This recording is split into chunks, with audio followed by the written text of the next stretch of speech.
So what are those 6 or 7? Name some of those 6 or 7 for us. So there's optimism, there's perseverance, there's creativity, there's passion. There's an ability to trust your intuition. One of the things, I always find as an entrepreneur is that you've got to process an enormous amount of information. There's information about the market that you're going into. There's information about competition. There's an enormous amount of data about, what customers are doing, what they're reacting to, how they're reacting. There's data, from your employees about, what's working for them, what's not working for them, what they're doing well, what they're not doing well. And as an entrepreneur, you've got to be able to process all of this information and make dozens of decisions a day. Some of them are big decisions, some of them are small decisions. But, a lot of people aren't comfortable trusting their own intuition.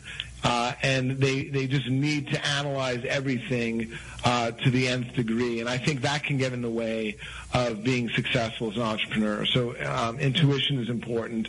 And there's a sort of a factor, there's a Q factor or a likability that's important, because you've got to, people have got to want to work with you. And again, I'll just bring up Tim as an example. I think he may be the most likable person I've ever worked with. You can't help but, even when in the early days of Pandora, he was still new as an entrepreneur. He had been a musician and a composer before then. But, when we walked into a room, people instantly warm to him and want to help him, and he's so humble. And I think those are characteristics that you need, because people have to believe in you and they have to want to be in business with you.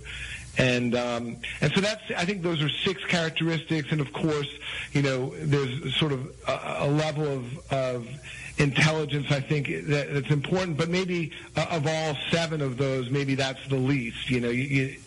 And I would say if you have 3 or 4 of the characteristics I talked about, then you qualify, and then it's just a question of finding the right opportunity that you're passionate about and willing to drop everything and go to the mat for, that you're then ready to be an entrepreneur.